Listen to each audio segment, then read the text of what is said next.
ปีที่แล้วคือโอ้โหความท้าทายความตื่นเต้นความอิ่มเอิบใจมันมีมาครบยังแบบซึ้งใจและปลื้มใจเห็นน้องๆแฟนคลับมานั่งรอตั้งแต่เช้าเพื่อจะจับจองที่นั่งทิชชู่ทีไรเต็นท์แตกทุกทีปีนี้คาดหวังว่าจะไม่ทำให้ผิดหวัง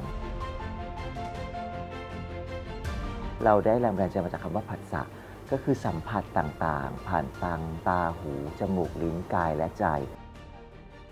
ได้โจทย์คำว่าผัสสะมานะครับเราก็จะไปตีความผ่านรูปร่างเรื่องสีก็ลวดลายผ่านทางอวัยวะต่างๆไม่ว่าจะเป็นลายลูกตาหูปากที่มันเห็นชัดเจนและจะสอดแทรกอยู่ในคอลเลกชันนี้ที่สำคัญน่าจะเป็นเรื่องของเทคนิคต่างๆที่จะทำให้รูปร่างเหล่านั้นเกิดขึ้นได้ที่มากกว่าแค่ลายพิมพ์ท้าทายแล้วก็สนุกมากกับการพัฒนาโครเชต์ก็จะมีงานถักเข้ามาให้เห็นมากขึ้นนะครับ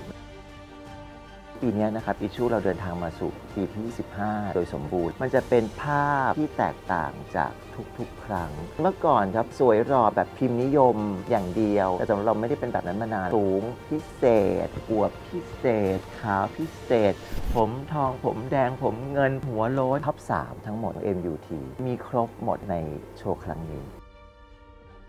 สิ่งแวดล้อมเป็นส่วนหนึ่งและสำคัญคอลเลกชันนี้เราใช้เศษไหมที่คงเหลือในอุตสาหกรรมมาเป็นงานปักอิชชูไทยแลนด์จากเดิมเราส่งไปโรงงานปักเลยหรือบางทีเราก็ไปสั่งไหมอีกหนึ่งตัวอย่างคือส่วนตัวครับเป็นคนสะสมผ้าโบราณงานฝีมืองานปักงานถักงานทอไว้หลากหลายมากจะนำวัสดุของเหลือใช้ที่เหลือมาจากในอุตสาหกรรมนี้กลับมาทำคอลเลกชันพิเศษในครั้งนี้ด้วย